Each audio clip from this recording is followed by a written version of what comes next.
सदृश्य परिस्थिती निर्माण झाली होती. पोलिसांनाही करायला 3 तास लागले असं सांगण्यात येते. पोलिसांनी लोक जखमी झाले. असं आहे, हा 2 गटातला वाद होता. पोलिसांनी त्याच्यावर कंट्रोल केला आणि ज्यांनी त्या ठिकाणी मिसचिफ केल्या तर सगळ्यांवर कारवाई होणार. विरोधी पक्षाचं असं म्हणणं आहे की तुमचं सरकार जातीय दंगली घडवून आणण्याचा घाट घालत आहे. विरोधी पक्षाला काही कामधंदा उरलेला नाही, त्याच्यामुळे मला माझा कशाला वेळ वाया घालवतात त्यांच्या प्रश्नांवर. उद्धव ठाकरेंचं असं म्हणणं आहे की नरेंद्र मोदींच्या आजूबाजूला सगळे दांभिक लोक जमा झालेले आहेत. त्यांनी अजित पवार आणि सगळ्यांवरच ते.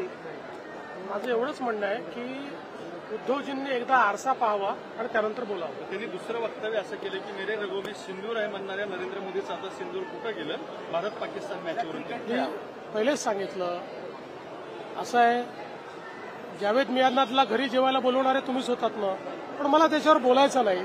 त्यांनी एकदा आरसा बघावा. कुत्र्यासाठी हजारो लोक रस्त्यावर येतात, कबुतरांसाठी हजारो लोक रस्त्यावर येतात, पहलगामसाठी येत नाही, त्यांचंच वक्तव्य. तुमच्याकडे काही विचारायला राहिलेलं दिसत नाही मला, त्याच्यामुळे